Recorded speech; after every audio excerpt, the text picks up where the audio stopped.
ഇന്ന് നമ്മൾ ഡിസ്കസ് ചെയ്യുന്നത് +2 ഹ്യൂമാനിറ്റീസിന് ശേഷമുള്ള അക്കാഡമിക് കരിയർ സാധ്യതകളെക്കുറിച്ചാണ്. കേരളത്തിലെ ഹയർ സെക്കൻഡറിയിൽ നിലവിലുള്ള കോഴ്സുകൾ ഏറ്റവും കൂടുതൽ വെറൈറ്റി സബ്ജക്റ്റുകളുമായി ഏകദേശം 26ഓളം കോമ്പിനേഷനുകളിൽ ഹ്യൂമാനിറ്റീസ് സ്ട്രീം നിലനിൽക്കുന്നു. എങ്കിലും സാധാരണയായി ഹ്യൂമാനിറ്റീസ് കോമ്പിനേഷനുകളിൽ എത്തുന്ന കുട്ടികളെ വർഷങ്ങളായി കണ്ടുവരുന്ന ഒരു അധ്യാപിക എന്ന നിലയിൽ എനിക്ക് മനസ്സിലാക്കാൻ സാധിച്ചത് പ്രധാനമായും 3 തരത്തിലുള്ള കുട്ടികളാണ് നമ്മുടെ മുമ്പിലേക്ക് എത്തുന്നത്. ഒന്ന്, നല്ല മാർക്കുള്ള വ്യക്തമായ കരിയർ അക്കാഡമിക് പ്ലാനോടുകൂടി സിവിൽ സർവീസ് പോലെയുള്ള അല്ലെങ്കിൽ ലീഗൽ സ്റ്റഡീസ് പോലെയുള്ള വ്യക്തമായ മേഖലകളെ തങ്ങളുടെ താല്പര്യം എന്താണെന്ന് തിരിച്ചറിഞ്ഞെത്തുന്ന ഒരു വിഭാഗം കുട്ടികൾ. രണ്ടാമതായി, മാത്സ് പോലെയുള്ള ചില വിഷയങ്ങൾ ഡിഫിക്കൽട്ടായിട്ട് അവർക്ക് തോന്നുകയും ആ വിഷയങ്ങൾ ഒഴിവാക്കാൻ വേണ്ടി ഹ്യൂമാനിറ്റീസിൽ എത്തിച്ചേരുകയും ചെയ്യുന്ന കുട്ടികൾ. മൂന്നാമതായി, മറ്റു കോമ്പിനേഷനുകൾ ആഗ്രഹിക്കുകയും അതായത് സയൻസോ കൊമേഴ്സോ ആഗ്രഹിക്കുകയും എന്നാൽ അത് കിട്ടാതെ വരുമ്പോൾ ഹ്യൂമാനിറ്റീസിലേക്ക് വരികയും ചെയ്യുന്ന കുട്ടികൾ. ഇങ്ങനെയുള്ള ഈ 3 വിഭാഗങ്ങൾക്കും +2 ഹ്യൂമാനിറ്റീസ് കഴിഞ്ഞാൽ പഠിക്കാവുന്ന, അവരുടെ താല്പര്യത്തിനൊത്ത് മാറാവുന്ന നിരവധി കോഴ്സുകൾ, ഒരുപാട് കോഴ്സുകൾ, എല്ലാം നല്ല സാധ്യതകളുള്ള കോഴ്സുകൾ തന്നെ ലഭ്യമാണ്. നിർബന്ധമായിട്ടും ഈ കോഴ്സുകൾ ഏതാണെന്നും ഇതിലുള്ള സാധ്യതകൾ എന്താണെന്നും അറിഞ്ഞിരിക്കേണ്ടതുണ്ട്. ഇതൊരു വലിയൊരു മേഖലയായതുകൊണ്ട് തന്നെ വളരെ ചുരുങ്ങിയ രീതിയിൽ മാത്രമേ ഇവിടെ ഇത് പരാമർശിക്കുന്നുള്ളൂ.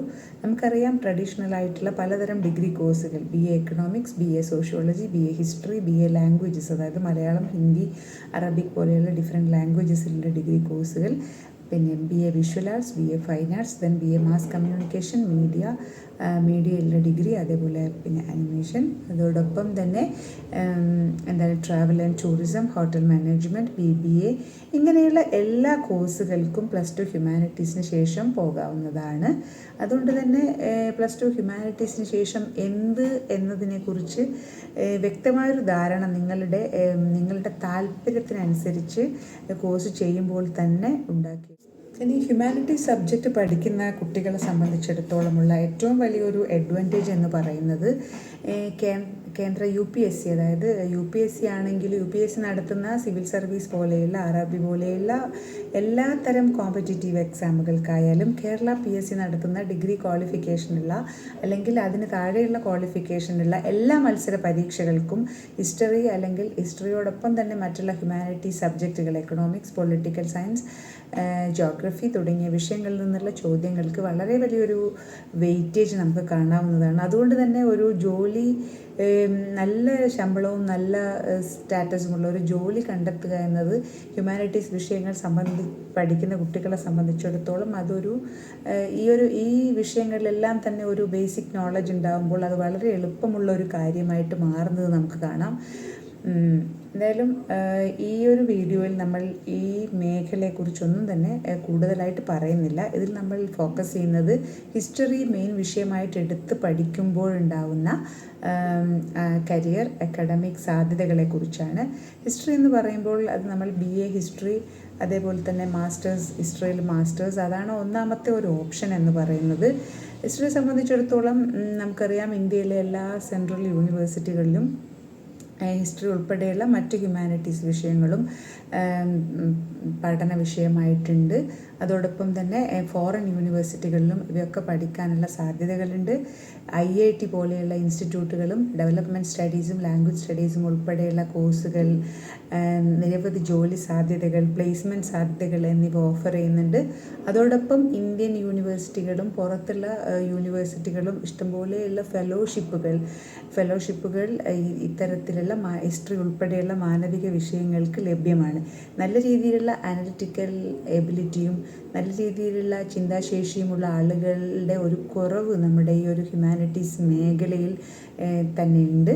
അപ്പോൾ അതുകൊണ്ട് അങ്ങനെയുള്ള കുട്ടികൾ ഈ രംഗത്തേക്ക് വരുമ്പോൾ അവർക്ക് റിസർച്ച് അഥവാ ഗവേഷണത്തിൻ്റെ മേഖലയിലും വളരെ നല്ല ഉയർന്ന സാധ്യതകൾ നിലനിൽക്കുന്നതായിട്ട് നമുക്ക് കാണാം. അപ്പോൾ BA history, masters in history, then research, assistant professor in different യൂണിവേഴ്സിറ്റികളിൽ, കോളേജ് ഡിപ്പാർട്ട്മെൻറ്റുകളിൽ, ഫോറിൻ യൂണിവേഴ്സിറ്റികളിലൊക്കെ ഇത്തരത്തിലുള്ള ഒരു വലിയൊരു സാധ്യത നിലനിൽക്കുന്നുണ്ട്. കാരണം ഈ ഒരു ഘട്ടത്തിൽ ഏരിയ സ്റ്റഡീസ്, അതേപോലെ തന്നെ ഡെവലപ്മെൻറ്റ് സ്റ്റഡീസ്, പിന്നെ ചരിത്രത്തിൻ്റെ തന്നെ ഹിസ്റ്റോറിക്കൽ സ്റ്റഡീസിൻ്റെ തന്നെ പല മേഖലകളെ കേന്ദ്രീകരിച്ചുകൊണ്ട് പല കൾച്ചറുകളെ കേന്ദ്രീകരിച്ചുകൊണ്ടുള്ള പഠനങ്ങൾ എന്നിവയ്ക്കൊക്കെ ഫെലോഷിപ്പുകൾ ലഭ്യമാകുന്ന ഈ ഒരു വേളയിൽ ഇത്തരത്തിലുള്ള റിസർച്ച് പഠനങ്ങൾക്ക് പ്രത്യേകിച്ച് പ്രാധാന്യമുള്ളവയാണ്.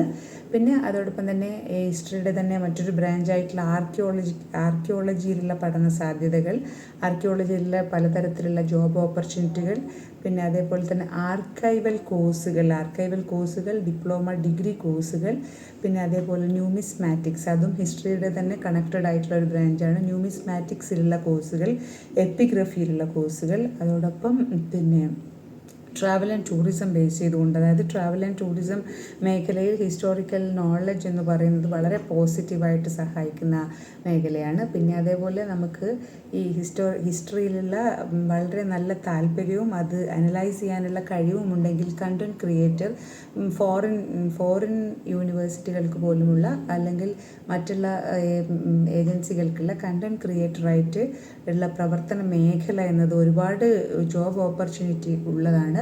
അതേപോലെ തന്നെ മറ്റൊരു പ്രധാനപ്പെട്ട മേഖലയാണ് പിന്നെ epigraphy, numismatics, archaeology, content creator, journalism, ഇങ്ങനെയുള്ള നിരവധി മേഖലകൾ ഹിസ്റ്ററി പഠിക്കുന്ന ആളുകൾക്ക് മുന്നിലുണ്ട്.